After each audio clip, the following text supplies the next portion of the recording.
我们一家母女4人都重生了，其中二姐夏辉还怀有小宝宝，而那场将世界拖入深渊的超级末世，只剩7个小时就要爆发了。这一世，我们绝不会重蹈覆辙，一定要活到100岁。我猛地从卧室床上惊醒，心跳仍因前世的惨死记忆狂跳不止，踉跄着走出房门，正撞见妈妈、大姐夏月，还有小腹微隆的二姐夏辉，各自从房间里走出来。我们四目相对，喉咙里滚出同样的颤音。我们重生了。抬眼望向墙上的挂钟，指针清晰地指向上午8点整，距离那场毁天灭地的灾难降临仅余最后7个小时。上一世，极端寒潮突然来袭，为求庇护，我们听了父亲夏建国的话，跟风加入了前往避难所的大部队。可就在我和母亲、大姐出去寻找物资的时候，二姐撞破了父亲夏建国和他老同学白灵白阿姨的肩颈。二姐上去理论时，被他们推倒，导致流产。而他们转头便开着我的那辆越野车逃之夭夭，最终二姐因大出血而死，一尸2命。我们母女3人回来的时候，只剩下二姐冰冷的尸体，而我们3人也因没有庇护所，被丧尸围困撕咬，死在风雪中。正当我们沉浸在重生的震惊中，热烈讨论对策时，二姐夏辉却始终低垂着头，一言不发，手死死护着隆起的小腹。上一世，她男友出差，2人本计划回来就订婚，迎接这个小生命，可末世毁了一切。突然，手机提示音响起，二姐竟将她所有的积蓄转给了我。二姐抬起头，满脸泪痕却眼神决绝。妈，姐，小星，对不起，上一世是我拖累了你们，这些是我和阿哲存的结婚钱，你们拿去买物资，好好活下去。说完，她转身就往玄关走，显然是想独自离开，不想因怀孕成为累赘。妈妈猛地冲过去，拍在门板上，堵住去路。夏辉，你给我站住！上一世没护住你，这一世老天让我们重来，就是为了让我们一家人整整齐齐活下去。二姐终于绷不住，嚎啕大哭。听着，妈妈把二姐搂进怀里，目光坚定。我们母女4人要生一起生，要死一起死，谁也不许丢下谁。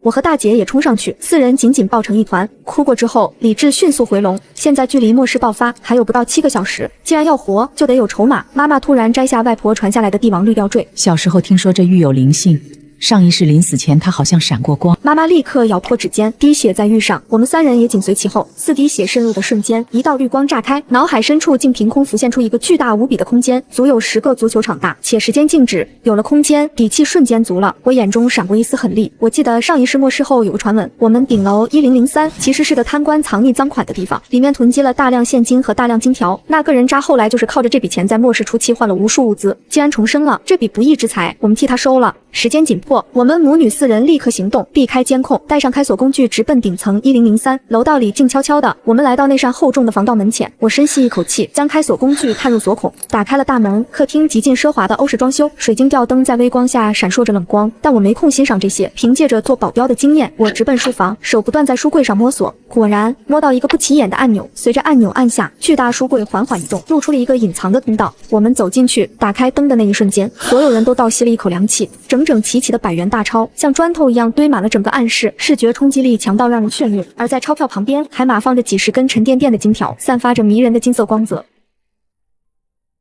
末日降临前，我们母女4人搬空了顶楼一个贪官的秘密金库。正当我们满心欢喜的刚要退出去的时候，门外的电梯却传来叮的一声。随着电梯门打开，里面走出来了一个意想不到的人，竟然是住我们楼上503的邻居陈晓。哎，小星、夏姐，你们去楼上干嘛？看到是他，我抢在妈妈开口前道：“这不是天气好，想去楼上天台透口气吗？”随着电梯门关闭，我看到陈晓眼神异样的在我们身上扫视，不过看我们手里空空如也，应该是没有暴露。我们又避开监控，从楼梯下去，直到回到404关上门，我们才明显松了一口气，肩膀都垮了下来。这时我们才有时间将意识沉入空间清点，现金足足有3000万，加上那些硬通货黄金，我们现在简直就是富得流油。这一世，我们早已定下主意，不去避难所，就守在家里苟住。不过在出发购买物资之前，还有一件事要做。我转身冲进书房，飞快翻出父亲夏建国的附属金卡，这是他藏着私房钱，里面少说也有几10万。我将金卡狠狠拍在客厅桌上，眼中翻涌着复仇的快意与冰冷。妈，姐，把这张卡刷爆，1毛钱都别给那处生留。我深吸一口气，从茶几下抽出纸笔，眼神变得无比犀利。时间不多了，只剩不到7个小时，我们必须分秒必争。上一世极寒天气，我们没有任何准备，这一世我们必须要做好保暖工作。妈，你负责生活物资。我在纸上飞快地写下清单：米面油是基础，别去超市，直接去农贸市场批发，有多少要多少。还有煤炭、羽绒服、棉被，尤其是无烟煤，至少要囤够烧10年的量。二姐，你负责医药和母婴。我看向二姐，你是孕妇，去药店买药不会引人怀疑，抗生素、消炎药、止痛药、维生素，还有宝宝的奶粉、尿布，往死里买。那我呢？大姐急切地问。大姐，你力气大，去5金店。我写下一串长长的列表：发电机、太阳能板、蓄电池、钢板。不管老板怎么问，就说家里要搞装修，给现金，让他立刻送货。至于我眼中闪过一丝狠厉，摸了摸口袋里的车钥匙，我去搞最难搞的东西，武器还有汽油。说着，我一把抓起玄关的车钥匙，正要冲出门采购物资，一道毫无感情的电流音突然同时在我们4人耳边响起。检测到宿主重生，末世家庭堡垒系统激活中，倒计时2小时。重生归来，距离超级末世降临只剩5个小时。我开着车在城市里狂飙，手机不停地响，全是银行的扣款短信。妈妈和大姐简直杀疯了。农贸市场里，他们直接包圆了所有的米面油。老板，这一车猪肉我都要了，还有那边的30桶豆油刷卡。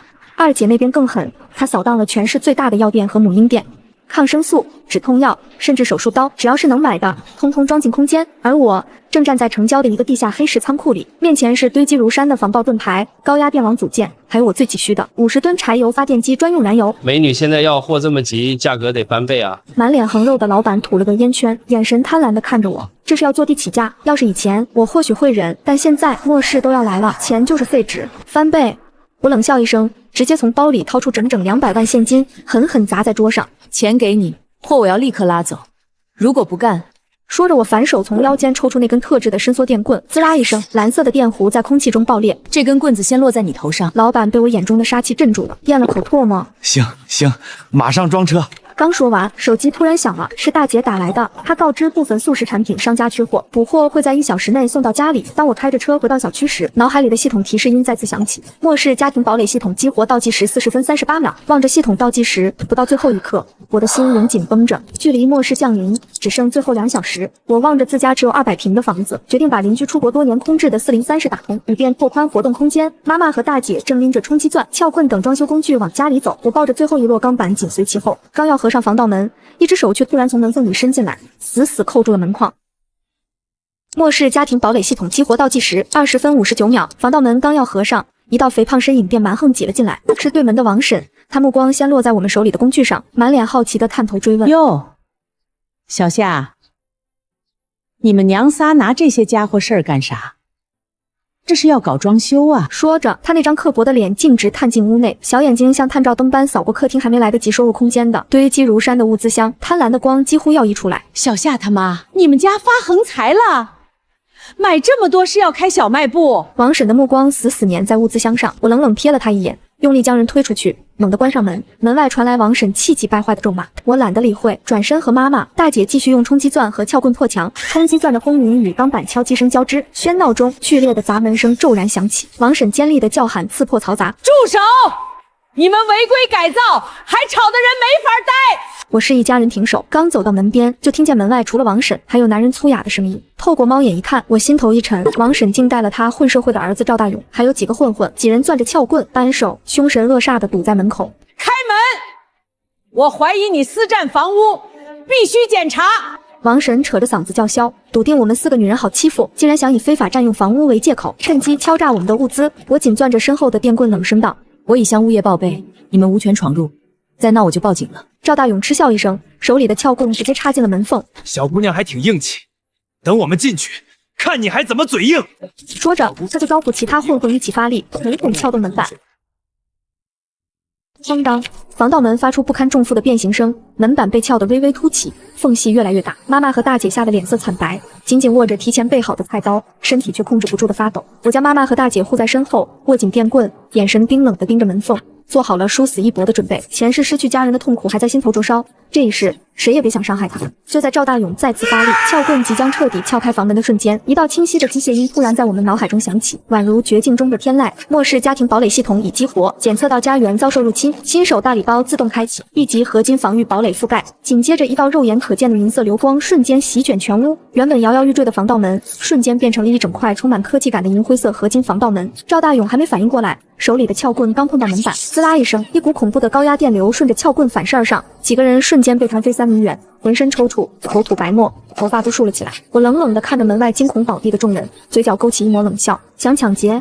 下辈子吧！王婶吓得屁滚尿流，拖着赵大勇就跑。就在这时，墙上的挂钟发出了沉闷的报时声，下午3点，时间到了，末世正式来临。重生归来，我们成功激活末世家庭堡垒系统，而此刻超级末世已然降临，窗外的天色暗沉如墨，原本热闹的小区瞬间死寂，紧接着，楼下广场舞的音响发出滋滋的电流声后彻底哑火，然后就听到一声撕心裂肺的惨叫，像是从地狱里传来的。紧接着是第二声、第三声，啪的一声，一只沾满鲜血的手掌狠狠拍在了我家的防盗门上，正是刚才逃跑的王婶。她此刻满脸是血，一只耳朵不翼而飞，正惊恐地把脸贴在门最外层的观察窗上，五官已经扭曲变形。小夏，快开门！我知道你们在家，求求你救救我！他身后那个刚才被电晕的赵大勇正摇摇晃晃地站起来，喉咙里发出野兽般的低吼。妈妈不忍心地别过头，二姐吓得捂住了嘴。我面无表情地站在门后，伸手唰的一声关闭了观察窗。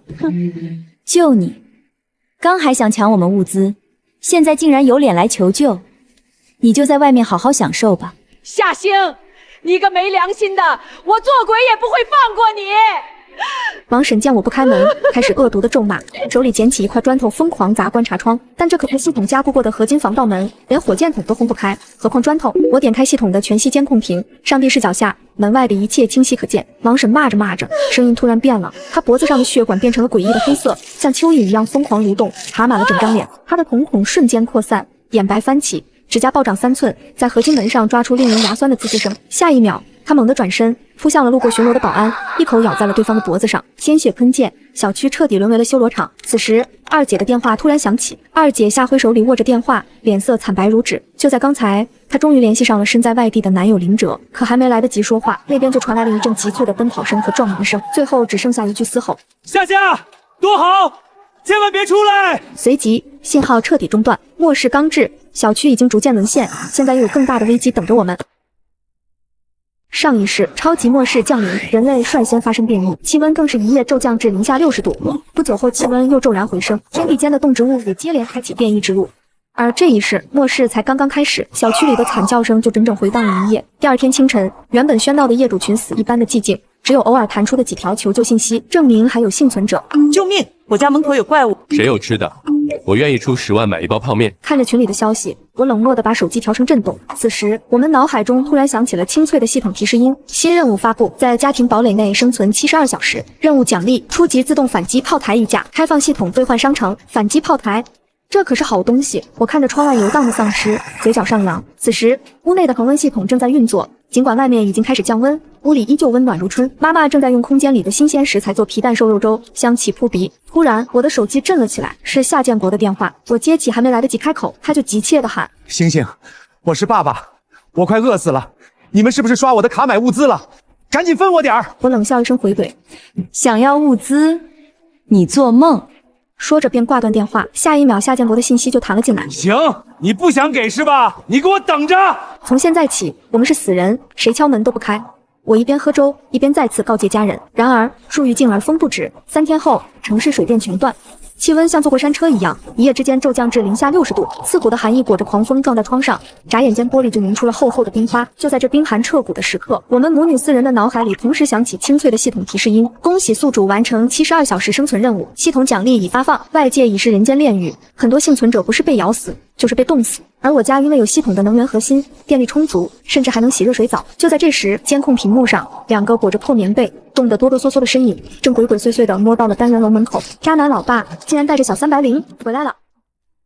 上一世，怀孕的二姐撞破了父亲和白阿姨的奸情，却被他们推倒，导致二姐流血而死，一尸两命。这一世，我定要报复这个连亲生女儿都害死的畜生。楼道监控里，夏建国冻得鼻涕横流，身边的白灵更是脸都冻青了。我的手机震动了一下，是夏建国发来的短信：星星，我是爸爸，我和你白阿姨就在门口，快来接我们。外面太冷了，爸爸腿都要冻断了。我端着一杯热咖啡，站在防盗门后，隔着监控看着他们。上一世就是这对狗男女害得我们在末世里冻死，现在想让我开门，做梦。我回复了一条短信：腿冻断了，那就在门口跪着吧。夏星，你个不孝女！夏建国看到短信，气急败坏的开始砸门。开门！你买的东西都是刷老子的卡，快开门，不然我砸了！他捡起一块石头，狠狠砸向大门。警告！检测到外部攻击，系统提示音响起的瞬间，我按下了电击释放按钮，蓝色的电流顺着门板瞬间爆发。夏建国一声惨叫，整个人像触电的蛤蟆一样被弹飞出去，重重摔在地上，头发都焦了，浑身抽搐，口吐白沫。旁边的白灵吓得尖叫一声，连滚带爬的躲到了角落里。滚！我打开扩音器，冰冷的声音在楼道里回荡。再敢碰门一下，下次就是高压电。夏建国被电得半死，却并没有离开，他眼神怨毒地盯着我家大门，拖着麻木的腿，带着白灵躲进了楼道的杂物间。他在业主群里发了一条语音，声音阴狠：邻居们，404都是物资，谁能砸开门，我分他一半。一场针对我们家的人性围剿正在酝酿。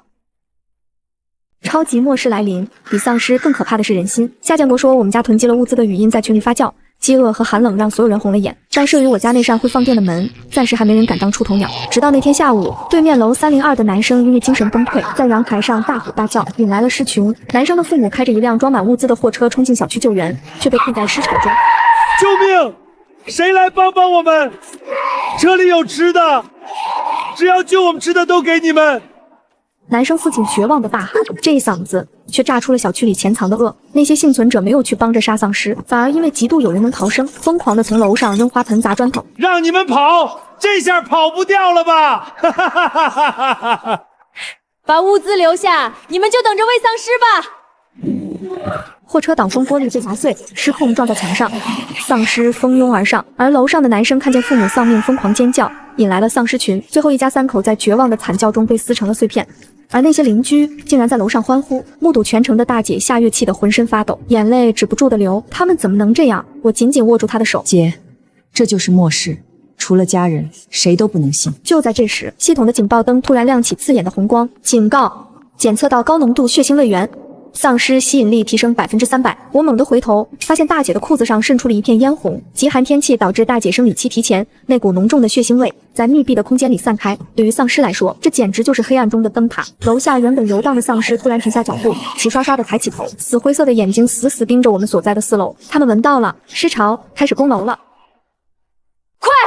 消毒水、空气净化器开到最大！我大声吼道。二姐和妈妈手忙脚乱地喷洒消毒液，试图掩盖血腥味，但似乎来不及了。楼道里传来了密集的脚步声和撞击声，丧尸正在疯狂撞击单元门口的防盗门。这种持续的震动让人心惊肉跳。我手里紧紧握着改装过的射钉枪，死死盯着门口。好在堡垒自带的净化器效果很好，血腥味很快消失。楼下撞门的丧尸也渐渐没了动静。就在我刚松一口气时，咚的一声，403阳台的方向突然传来一声极其轻微的闷响。有人在这个4楼的高度，在这种极寒的天气下，竟然有人爬上来了。我立刻调出系统的热成像扫描，屏幕上显示一个体温极低的人形轮廓正顺着床单哆哆嗦嗦地爬向403的阳台。是丧尸还是人？到底是渣男夏建国派来的探子，还是想趁火打劫的邻居？我眼中闪过一丝杀意，像猎豹一样悄无声息地潜伏在窗帘后。那个人影用冻僵的手指艰难地撬动着窗户的锁扣，我屏住呼吸，手指扣在了扳机上。只要他敢进来，我就让他有来无回。403的窗户被推开了一条缝，寒风夹杂着雪花灌入。那个人影忽然翻窗进来，别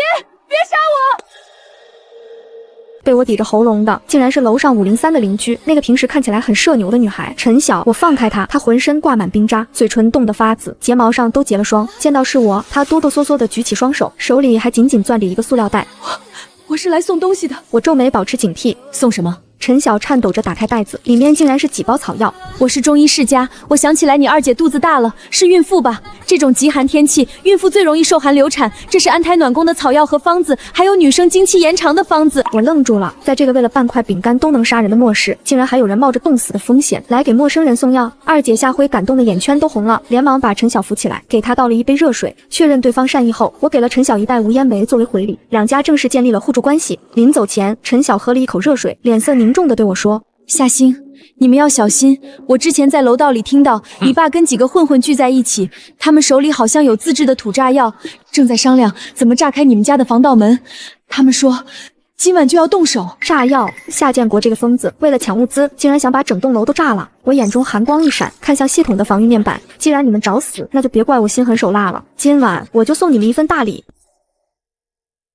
超级末世降临，我那出轨的父亲因为我不肯给他物资，便勾结混混，想要炸开我家的门。幸好我们及时觉醒了末世家庭堡垒系统。夜深人静，寒风呼啸，监控屏幕上几个鬼鬼祟祟的身影摸到了我家门口，领头的正是我的好父亲夏建国，旁边跟着那个妖艳的白灵，身后还有几个手里拿着雷管和土制炸药的混混。快，把炸药贴在门缝上，炸开这扇门，里面东西就全是我们的。夏建国压低声音，眼里满是贪婪的红光。白灵在一旁瑟瑟发抖。建国，这能行吗？万一炸塌了怎么办？闭嘴！不想饿死就听我的！夏建国恶狠狠地吼道。我冷冷地看着这一切。哟爸，大晚上的这是干嘛呢？我手里端着一杯热气腾腾的咖啡，笑眯眯地看着他。夏建国看到我手里的热咖啡，眼睛都直了，喉咙里发出咕咚一声吞咽声。星星，你个死丫头，快开门！不然老子炸死你！他挥舞着手里的雷管威胁道：“想喝吗？”我晃了晃杯子，给我，快给我！好啊，给你。话音未落，我猛地将杯子里的咖啡泼了出去，因为这可不是什么咖啡，而是我刚刚从系统兑换的液氮冷冻剂混合物。液体泼在夏建国脚边的那刻，极寒的冷气瞬间爆发，地面瞬间结冰，夏建国的双腿直接被冻在了地上。我的腿没知觉了！夏建国发出杀猪般的惨叫，剧痛中，夏建国手里的雷管落地，全部被冻成了冰棍。我冷冷地关上观察窗，滚，或者死。随后，我按下了系统的声波驱逐按钮，刺耳的高频声波瞬间穿透耳膜。门外的混混们捂着耳朵在地上痛苦打滚，七窍流血。夏建国被冻住了双腿，在地上哀嚎。混混们被声波震得屁滚尿流，转头就跑。但我知道这只是开始，因为就在刚才，系统的警报再次响起：警告，检测到环境异常，气温回升过快，植物变异即将爆发。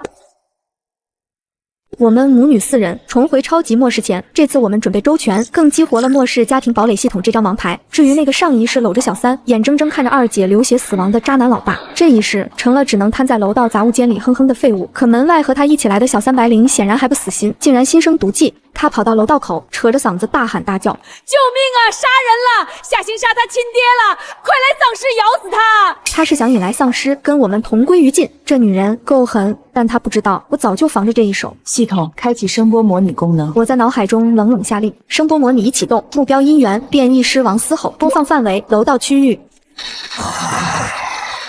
白灵瞬间被吓得魂飞魄散，以为真的引来了狮王，连滚带爬的拖着夏建国往楼上跑，连头都不敢回。解决了这2个苍蝇，终于能消停一会儿了。然而仅过了1夜，世界却发生了天翻地覆的变化。第2天起床的人发现，仅1夜之间，冰雪竟然诡异的全部融化了。他们还没来得及为末世的结束欢呼，却迎来了新一轮的危机。我站在阳台上，拿着望远镜观察外面，看到了令人头皮发麻的一幕：小区绿化带里的树木像打了激素一样疯长，树根拱破了水泥地，墙角的爬山虎一夜之间长满了整栋楼的外墙，那些藤蔓像蛇一样蠕动，上面长满了倒刺。一只路过的丧尸不小心碰到了藤蔓，瞬间被几根藤蔓缠住，尖刺刺入身体，眨眼间就被吸成了干尸。警告，检测到变异植物活性增强，攻击性极高。就在这时，望远镜的视野里出现了3个人影，3个浑身涂满恶心血肉的男人，正手持砍刀，像收割机一样砍杀丧尸，朝着我们这栋楼逼近。他们眼神凶狠，动作干练，根本不像普通人，而且显然是冲着物资来的。在这个末世时代，最怕的就是遇见团伙作案。只见领头的男人突然停下，抬眼望向我家封死的阳台，与我的目光对上。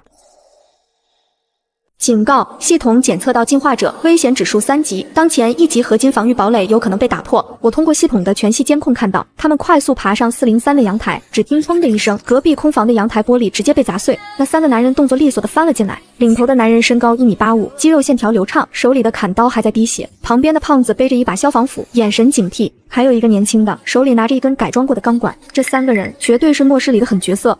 大哥，这屋里封得这么死，肯定有好东西。张悦然舔了舔嘴唇，眼神贪婪。小心点儿，这家人不简单。程明沉声道，目光扫过墙壁上那个被我打通后又加装的安全门，那是通往我家的唯一入口。准备战斗！我低喝一声，妈妈和大姐紧紧握着手里的电棍，二姐护着肚子躲在最后。我抽出匕首，深吸一口气，像猎豹一样埋伏在门后面。只要他们敢钻过来，我就让他们见识一下退役保镖的厉害。脚步声越来越近，咚的一声巨响，只见那道加装的安全门被撞开，程明那张冷峻的脸出现在我的视野里。就是现在，上！我暴喝一声，手中的匕首带着凌厉的风声，直取他的咽喉。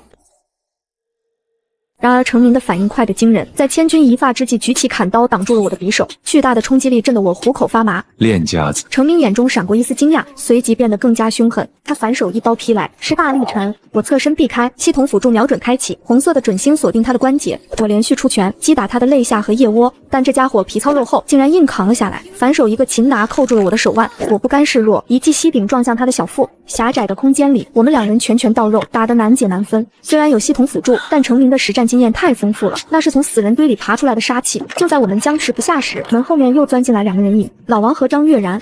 大哥，我来帮你。张悦然举起钢管就砸，局势瞬间逆转，3个全副武装的壮汉对上我们一家4个女人还有一个孕妇，力量悬殊太大了。我被程明一个过肩摔狠狠砸在地上，还没来得及爬起来，冰冷的刀锋已经贴上我的颈动脉。别动，再动就割断你的喉咙。程明的声音冷得像冰，我喘着粗气，死死盯着他，眼中满是不甘。难道重生一次就要死在这里吗？就在这绝望时刻，放开他，不然大家一起死！一声尖叫响起，二姐夏辉挺着大肚子，手里举着一个打火机，颤抖着站在一堆物资箱旁，而那些箱子上泼满了高浓度的医用酒精，只要她手一抖，整个屋子瞬间就会变成火海。程明愣住了，看着这一屋子的老弱妇孺，还有那个视死如归的孕妇，刀尖微微颤抖。在这紧要关头，怀孕的二姐站出来了。我看着二姐手中的打火机，她颤抖地站在一堆物资箱旁边，空气仿佛凝固了。程明看着二姐手里摇曳的火苗，喉结滚动了一下。他虽然狠，但显然不想同归于尽。别冲动，妹子，有话好说，别点火啊！老王吓得脸色发白。就是现在，趁着程明分神的瞬间，我意念一动，启动了系统小道具微型电击，微弱但麻痹性极强的电流瞬间顺着我的手掌传导到程明的手臂上。程明闷哼一声，手臂一麻，手里的砍刀当啷一声掉在地上。我顺势一个翻滚，捡起砍刀，反手架在了他的脖子上，形势瞬间反转。别动！让你的人退后！我大吼道。侵略者程明缓缓举起双手，示意另外两人放下武器。我们没想杀人，我们只是饿了3天，想找点吃的。我看着他们凹陷的脸颊和干裂的嘴唇，确实像是饿极了的样子。而且刚才他明明有机会杀我，却在最后一刻收了力。这3个人或许不是坏人。就在我们僵持不下时，楼下突然传来一声巨响：“救命啊！怪物！有怪物！”系统的警报声再次炸响，警告：变异爬山虎突破外墙防御，正在向4楼蔓延。窗户玻璃发出咔嚓一声脆响，一根粗壮的绿色藤蔓像触手一样，狠狠撞击着防爆窗。超级末世降临，当所有人都在庆幸极寒终于退去，天气回归正常时，殊不知更恐怖的危机已悄然逼近。气温骤升，外界的植物正以疯狂的速度野蛮生长，变异的爬山虎藤蔓正在疯狂攻击我们的防爆窗。听着，外面的东西比丧尸还可怕。我死死盯着程明的眼睛，想活命就听我的，我们合作。程明眼神一凛，瞬间明白了现在的处境。好，听你的。我意念一动，启动了系统道具初级自动反击炮台。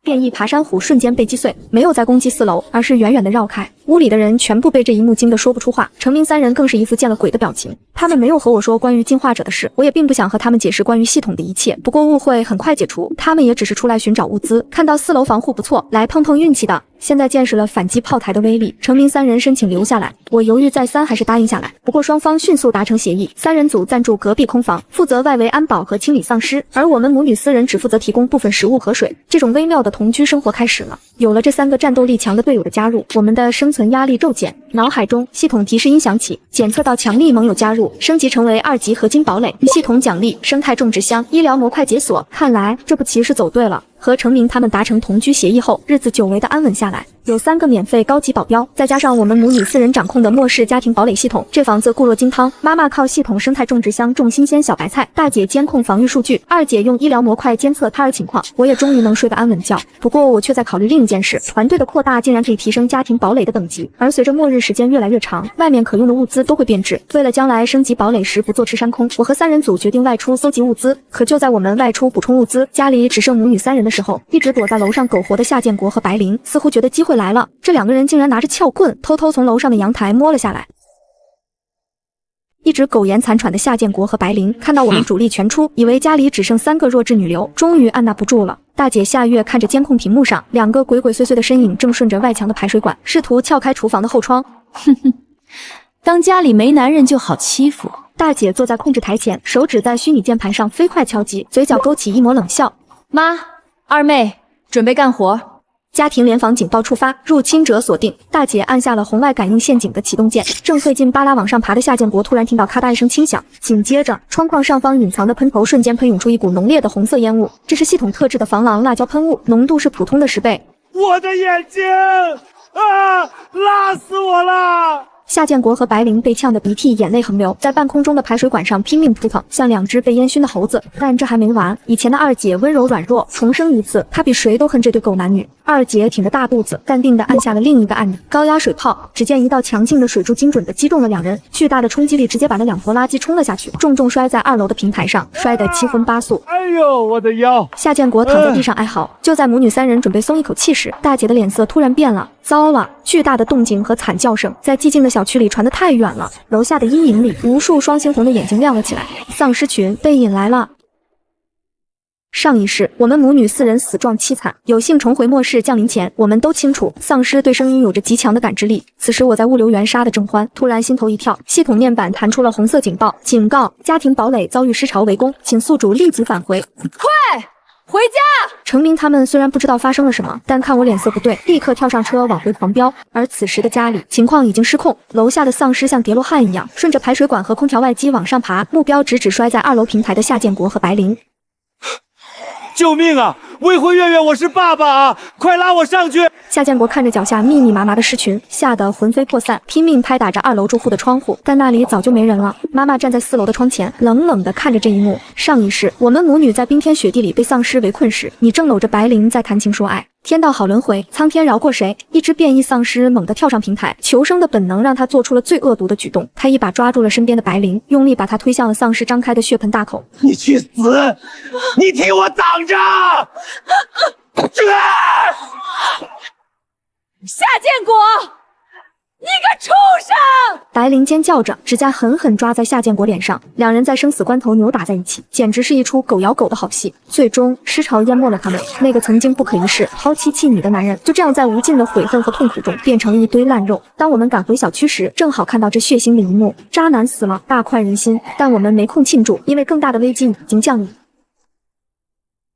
前世那个搂着白灵的渣男父亲亲手将我们害死，这一世我们终于报仇雪恨，让他们变成了丧尸的口粮。可我们根本来不及高兴，监控屏幕的角落里，一株巨大的墨绿色变异藤蔓早已嗅到了血腥味，正以骇人的速度猛冲过来。快进屋！我和程明他们杀开一条血路，冲进了家门。刚关上门，就听见外面传来砰的一声巨响，一根粗壮的像蟒蛇一样的藤蔓狠狠抽打在防爆门上，系统的警报声瞬间响彻全屋。警告！警告！建筑结构受损，变异植物根系已入侵地基，建议立即撤离。重复，建议立即撤离。我冲到仓前，眼前的景象让我倒吸一口凉气。原本只是覆盖外墙的爬山虎，此刻又变成了择人而噬的怪物。粗壮的藤蔓缠绕着整栋楼，绿色的叶片下全是倒刺。低楼层的窗户已经被完全封死，根系深深扎入水泥墙，整栋楼都在发出不堪重负的呻吟。我们身处4楼的铁桶安全屋，此刻变成了一座即将沉没的孤岛。不行，砍不断！我气喘吁吁地把砍刀扔在地上，刀刃上全是缺口，这鬼东西的枝叶有强腐蚀性，我的刀都废了，必须走！我当机立断，这楼撑不过今晚。妈妈和大姐虽然不舍这个经营了许久的家，但也知道命更重要。大家开始疯狂打包物资，幸好有空间，所有东西一股脑收进去就行。但问题是怎么走？楼下全是丧尸，外墙全是变异植物，我们被包围了。就在这时，一直沉默的二姐突然捂着肚子，脸色惨白地倒在沙发上。姐怎么了？我心里一沉，二姐痛苦地抓着我的手，冷汗直流。羊水破了。二姐疼痛的惨叫声在客厅里回荡，每一声痛呼都像是在敲响我们的丧钟。窗外的藤蔓锋利一样攻击着防爆窗，仿佛下一秒就会破窗而入。守不住了，程明死死盯着大门，门外的丧尸正在疯狂撞击。再不走，咱们都要死在这儿！走，往哪走？外面是地狱，楼道是尸群，二姐还在生产，绝望的情绪在蔓延。我死死盯着系统面板，大脑飞速运转。突然，系统弹出了一个金色的提示框：大楼即将倒塌，触发解锁，唤醒全域移动堡垒。移动模式。我点开详情，眼中瞬间爆发出狂喜的光芒。只要选定载具，系统就能将现有的防御堡垒进行折叠、重组、附着在载具上，那是真正的移动城堡。妈，姐，你们把二姐抱起来，我们要走了。重活一世，我们再次踏上了寻找幸存者基地的路。我意念一动，空间中我那辆改装过的重型越野车凭空出现在客厅中央。我沉声下令：系统启动移动堡垒模式，绑定载具越野车。指令收到。堡垒重组中，咔咔的机械变形声骤然响起，原本附在门窗上的合金堡垒瞬间液化收缩，如钢铁战甲般飞速裹住越野车。车身猛地暴涨一圈，车头生出狰狞的合金撞角，车窗化作防弹单向玻璃，车顶更是升起了自动机枪塔。快上车！众人手忙脚乱地把二姐抬上车，跳进驾驶座。我才发现，越野车内部除了原本的座位，后备箱的空间竟然是一个小型的医疗室。而原来的驾驶舱也大变样，来不及多想，妈妈和大姐将二姐固定在后备箱的医疗室，其他人系好安全带，随时准备战斗。我双手握住方向盘，感受着这头钢铁巨兽的咆哮。坐稳了！我一脚油门踩到底，战车发出一声怒吼，像一头出笼的猛兽，直接撞向了已经被藤蔓封死的阳台。我们要从4楼冲出去！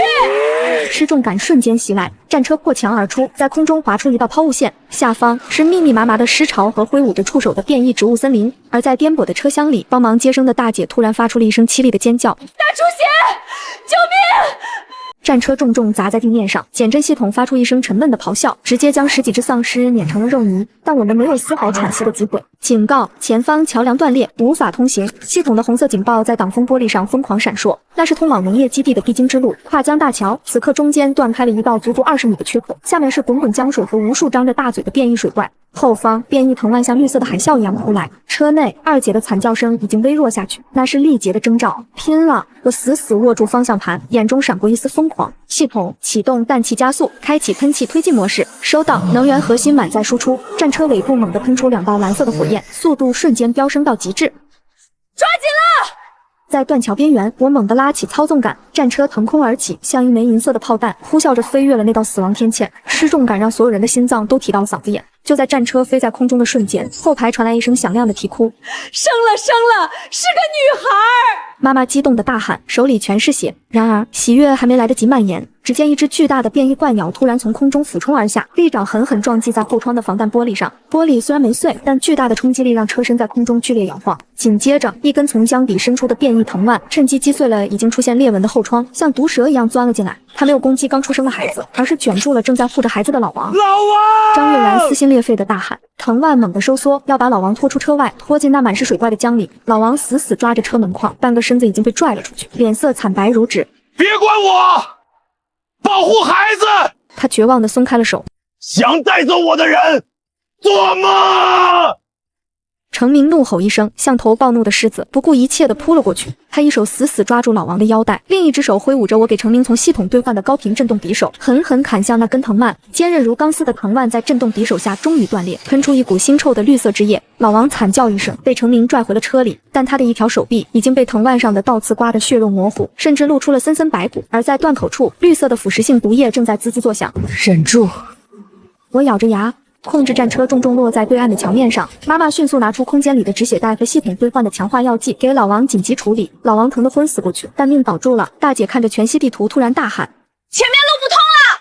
桥对面的路面上挤满了密密麻麻的废弃车辆和丧尸，根本冲不过去。而天空中那只变异怪鸟还在盘旋，随时准备发动第2次攻击。走地下。我猛打方向盘，战车一个漂移撞开护栏，冲向了旁边购物中心的地下车库入口。那是通往郊区的捷径，虽然可能也是植物的巢穴，但至少能躲避空中的死神。然而车库入口处几株巨大的食人花正张开血盆大口，堵得严严实实。系统，开启车载重机枪，给我轰开它！我按下了红色的发射按钮，车顶的机枪塔瞬间旋转，火舌喷吐，子弹像暴雨一样倾泻而出，打得食人花只有飞溅。但那些植物仿佛无穷无尽，打烂一株又长出一株。眼看战车就要撞上那堵植物墙，我眼中闪过一丝决绝。全速前进，冲过去！腐烂的汁液和腥臭的汁液糊满了挡风玻璃，只有雨刮器在疯狂摆动。好在我们冲破了那堵墙，进入了商场的地下车库。车库里一片漆黑，只有战车的远光灯像2把利剑，刺破黑暗。这里简直就是一个植物迷宫，粗壮的根系顶破了水泥地，形成了错综复杂的障碍。墙壁上挂满了像蝙蝠一样的变异孢子，一旦触碰就会爆炸。左转，前方50米有塌方。系统的战术导航在我的视网膜上投射出一条绿色的虚拟路线。我双手如飞，操控着战车在狭窄的通道里极限穿梭、漂移、甩尾、侧身通过。每一次转弯，车身都会蹭到墙壁，发出刺耳的摩擦声。张月然惊呼：“后面，他们追上来了！”后视镜里，无数条藤蔓像触手一样在地上飞速爬行，紧紧咬着我们的车尾。更可怕的是，那些变异孢子感应到了热源，开始纷纷掉落。爆炸声在车后连成一片，气浪推着战车向前猛冲。警告：前方死路，出口被根系封死。系统冰冷的提示音响起，我看了一眼导航，那是唯一的出口，一个向上的坡道，此刻却被一棵变异巨树的根系堵得严严实实。没有路，那就炸出一条路。我从空间里掏出一枚高爆手雷，递给程明：“打开天窗，炸开它！”程明心领神会，猛地推开天窗，拉开拉环，用力扔了出去，火光冲天，碎石飞溅。我一脚油门踩进油箱，战车咆哮着冲向那个还在燃烧的缺口。战车带着一身烟火冲出了地面，但眼前的景象让我们所有人都倒吸一口凉气。这哪里还是我们熟悉的城市？这简直是一片原始的植物森林，100米高的大楼被绿色的藤蔓完全覆盖，街道上长满了2人高的杂草和巨大的蘑菇，无数汽车被吊在树上，像一个个诡异的果实。这是地狱吗？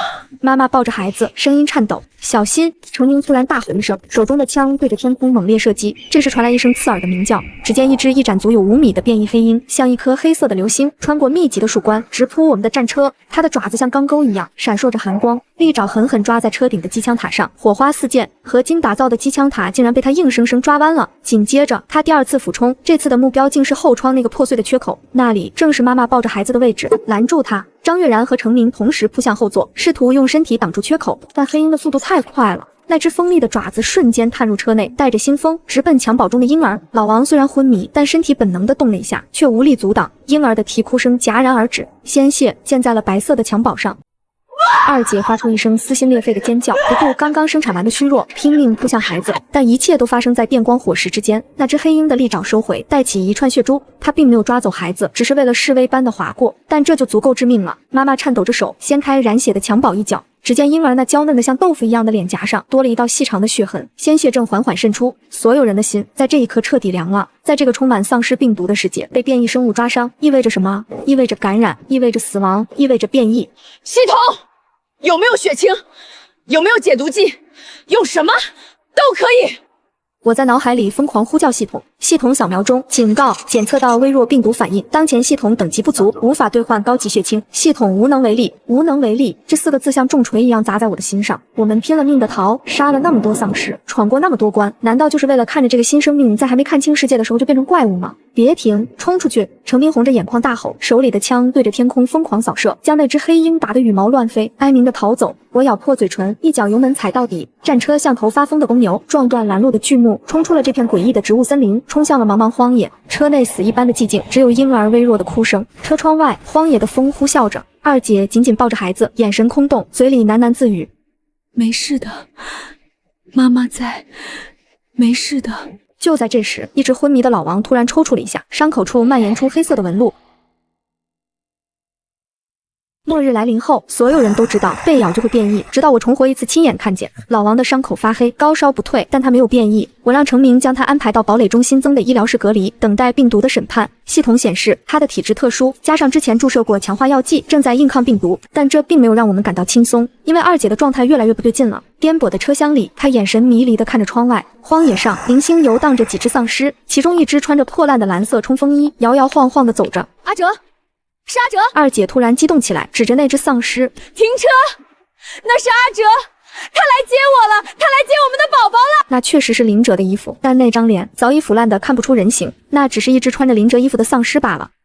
姐，那不是他，那是丧尸，是怪物！我大声喊道，并没有停车。后方尸潮滚滚，变异植物的危险也依然如影随形。一旦停车，我们全都要死。你骗我！那就是他，他答应过我的。张月然红着眼，死死抱住二姐。夏辉，你清醒一点，为了孩子，为了雅雅。雅雅，这是刚怀孕时二姐和林哲一起给孩子起的小名。此刻听到这个名字，二姐浑身一颤，终于瘫软在座位上，嚎啕大哭。这一刻，现实的残酷击碎了最后的幻想。车内的气氛压抑到了极点，每个人都在等待那个可怕时刻的到来。孩子变异，或者老王变异。就在这时，系统的导航地图上突然亮起了一个绿点，检测到有方信号源，距离2公里。我猛地抬头，透过挡风玻璃，看见了前方漆黑的夜幕中出现了一排刺眼的探照灯光柱，那是高墙，那是电网，那是军队的防线。到了。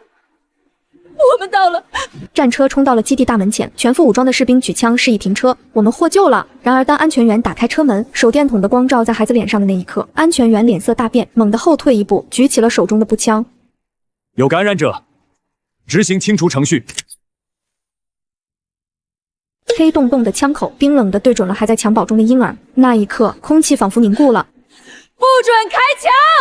我像一头护崽的母狮子，瞬间挡在了枪口前，手里的匕首出鞘。程明、张月然几乎是同时也挡了上来，用身体筑成了一道人墙。妈妈和夏月扑通一声跪在地上，哭着哀求：“求求你们别开枪，他才刚出生啊，他还是人啊！”退后，否则格杀勿论。周围的士兵也纷纷举枪，10几道红外线瞄准点落在我们身上。基地有铁律，任何感染者，无论老幼，必须清除，以防病毒扩散。这是为了保护里面几万幸存者的命。他被抓伤超过2小时了，还没变异，说明他可能没事。你说2小时就2小时，正常情况下3分钟就会变异，闪开！我要对基地所有人负责。二姐紧紧抱着孩子，缩在角落里，眼神绝望而疯狂。要杀他，先杀我！双方剑拔弩张，一触即发。我双眼通红，死死盯着安全员的眼睛。5分钟，给我们5分钟，把我们关在隔离舱里。如果5分钟后他变异了，我亲手解决他；如果没变异，求你们给条活路。末世降临，人类愈发稀少，生存环境也越发严酷。我们带着孩子抵达幸存者基地，迎来的却不是接纳，而是全副武装的戒备。我们被关进了一个由防弹玻璃围成的隔离舱，外面围满了荷枪实弹的士兵和身穿防护服的医生。好在车辆伪装的堡垒没有被发现，如果发现我们之中还有被感染的老王，此刻我们可能已经被清除了。时间1分1秒的过去，每一秒都像是一个世纪那么漫长。1分钟、2分钟，牙牙的小脸红扑扑的，呼吸平稳，甚至还在睡梦中咂了咂嘴。他脸上的那道血痕，竟然以肉眼可见的速度开始结痂、脱落，露出了下面粉嫩的新肉。3分钟、4分钟，依然没有变异的迹象，没有黑色的血管，没有灰白的瞳孔，甚至当5分钟倒计时结束的那一刻，他睁开了眼睛，冲着玻璃外的安全员露出了一个无耻的、天真无邪的笑容。全场死寂，所有人都看呆了。在这个病毒肆虐、沾血即死的末世，这简直就是神迹。这是系统在我们母女4人脑海中提示，检测到未知抗体反应。宿主，这孩子是希望。我的脑海里响起了系统震惊的声音：快通知病毒专家组，马上！我们要抽血化验！几名身穿最高级别防护服的专家冲了进来，小心翼翼地抽取了牙牙的一管血。显微镜下，那红色的血液里仿佛蕴含着某种金色的光芒，正在疯狂吞噬着滴入的丧尸病毒。抗体是天然抗体，人类有希望了！摘下眼镜，对着我们深深鞠了一躬。这孩子是全人类的解药，是救世主。二姐的孩子牙牙成了基地的最高机密，也是最高保护对象。我们一家人被安排进了核心居住区，享受着最好的待遇。更惊喜的是，在登记身份时，我们竟然找到了失散已久的大姐夫李明。他现在已经是基地的安保部部长，位高权重，一家人终于团聚，相拥而泣。有了大姐夫的庇护，再加上我们带来的救世主，我们在基地的地位直线飙升。但基地虽然安全，物资却极度紧缺，每天的配给只有2块压缩饼干和1瓶浑浊的水。即使牙牙被确定了救世主的身份，却也仅仅是能多配给一些即将过期的奶粉。为了不暴露系统，我们开始时选择入乡随俗，可随着时间的推移，利用牙牙血清进行的疫苗研究迟迟没有结果，待遇也开始下降。看着二姐因为营养不良而干瘪的胸部和牙牙没有母乳而哇哇大哭的样子，我心疼坏了。不行，不能苦了孩子。我偷偷从空间里拿出了奶粉、肉罐头，还有新鲜的水果。在封闭的宿舍里，我们一家人开启了小灶，肉罐头的香气顺着门缝飘了出去。这在末世里简直就是最致命的诱惑。隔壁住着几个幸存者，他们饿得眼冒金星，闻到这股香味，嫉妒的眼睛都红了。凭什么他们有肉吃？肯定是有人关系好，私吞了东西。举报！必须举报！几个人鬼鬼祟祟地跑到了基地纪律检查委员会，一场针对我们的搜查行动正在悄然展开。而此时，我正拿着一个苹果逗牙牙开心，丝毫不知道危险正在逼近。开门例行检查。一群戴着红袖章的纠察队员粗暴地敲响了我们的房门，领头的正是那个嫉妒我们的隔壁邻居，他一脸小人得志的样子。长官，就是这家，我闻到了肉的味道，他们肯定私藏物资。大姐夫李明此时正在开会，不在家。妈妈有些慌张，但我给了她一个安定的眼神。早在他们敲门的前1秒，系统的全息监控就已经预警了。我意念一动，桌上的肉罐头、奶粉、水果瞬间全部收回了空间，取而代之的是桌上摆着的几块干硬的黑面包和半瓶凉水。我打开门，一脸无辜地看着他们。检查，请便。纠察队员冲进屋里，翻箱倒柜，床底、柜子，甚至垃圾桶都翻了个底朝天。可是除了那几块黑面包，连个肉渣都没找到。不可能，我明明闻到了！邻居急了，像狗一样在空气中乱嗅，肯定藏起来了！搜身！够了！我冷冷地打断他：“你是在质疑基地的英雄家属吗？还是在质疑安保部长的清白？”我亮出了刚申请加入的巡逻队的徽章，眼神凌厉。纠察队长看了一眼空荡荡的屋子，又看了看我手中的徽章。谎报军情，扰乱秩序，带走，关禁闭3天。冤枉啊！真的有肉味啊！邻居被拖走时还在惨叫。关上门，我们一家人相视一笑。想抓我的把柄，下辈子吧。不过这次事件也提醒了我，坐吃山空不是办法，而且太招摇，必须拥有合法的物资来源和更高的地位。我看向程明，明天我们去报名参加基地巡逻队，接最危险的任务，拿最高的积分。程明擦拭着手中的枪，嘴角上扬，正合我意。然而我们不知道的是，城市里那片曾经困住我们的变异植物群，裹挟着庞大的丧尸群，正在以惊人的速度向基地蔓延。他们来复仇了。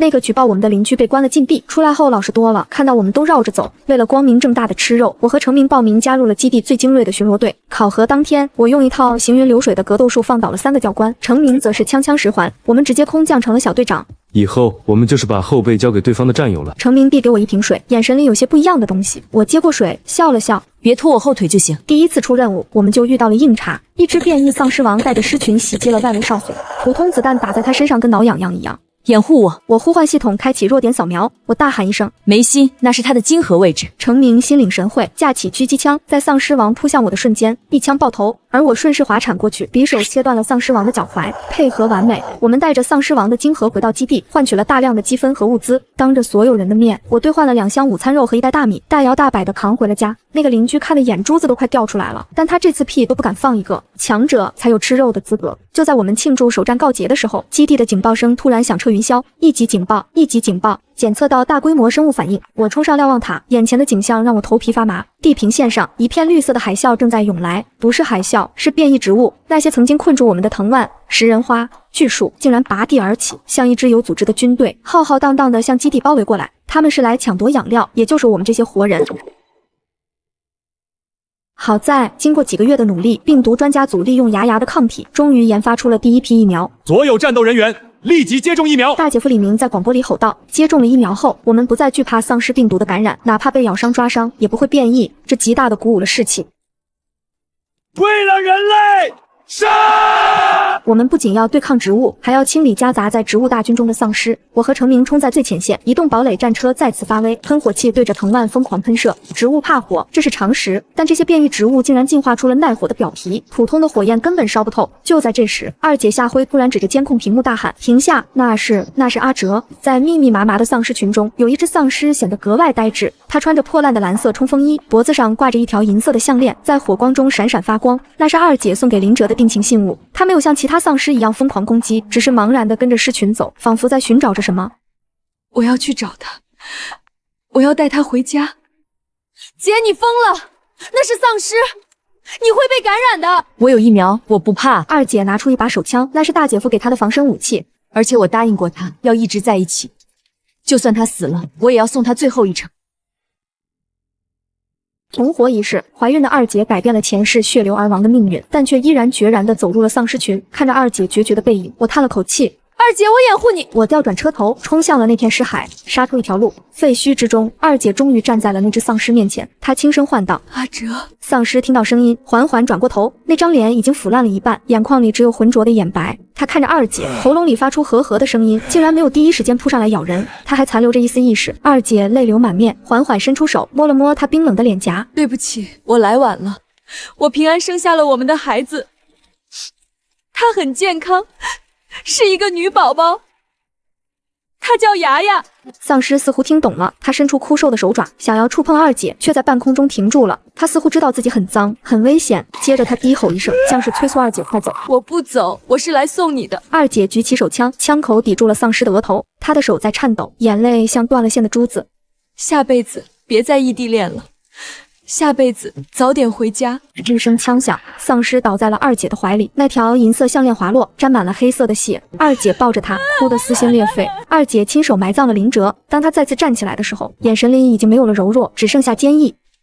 走吧，为了牙牙，为了活下去。我们刚准备撤退，地面突然剧烈震动起来，系统在脑中提示：警告，检测到超巨型生物变异植物母体苏醒。基地正下方的土地突然裂开，一株足有100米高的巨型食人花破土而出，它的根系直接缠绕住了基地的围墙。巨大的花苞张开，喷出一股绿色的毒雾，毒雾迅速扩散，接触到的士兵瞬间皮肤溃烂倒地。防毒面具失效，这是神经毒素，快撤入地下防空洞！基地危在旦夕，这株母体太大了，常规武器根本伤不到它。系统有没有办法干掉它？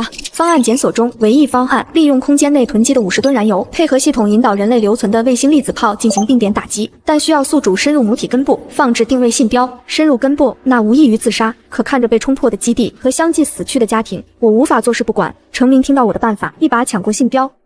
我去，我是进化者，我跑得快，我拉住他的手，对他说：“你没有系统，我和你一起去。”没有多余的语言，我们看了眼彼此，驾驶战车冲进了母体根系的迷宫，无数藤蔓像鞭子一样抽打着车身，战车的外壳已经坑坑洼洼。终于，我们冲到了母体的主根位置，放油。我意念一动，空间里的几十个巨型油罐凭空出现，砸向根部。程明跳下车，将信标狠狠插在油罐上。跑！我们跳上车，疯狂倒车逃离。系统开火，坐标锁定，天火降临。天空中，一道耀眼的白光划破乌云，精准地击中了那些油罐，惊天动地的爆炸声响起，50吨燃油瞬间被点燃，配合粒子炮的高温，化作一片红莲业火。巨型食人花发出了凄厉的尖叫，在火海中疯狂扭动，最终化为灰烬。大火烧了3天3夜，将包围基地的植物大军彻底焚毁。我们赢了，基地变成了一片焦土，幸存者们相拥而泣。重建工作开始了，虽然艰难，但每个人眼里都燃着希望的光。这时，我脑海中骤然响起机械音，系统提示：全域战争威胁等级清零，1级警报解除。还来不及高兴，下一秒警示再度传来，检测到未知域外能量场渗透，原危机完成迭代，新危机判定为诡异末世。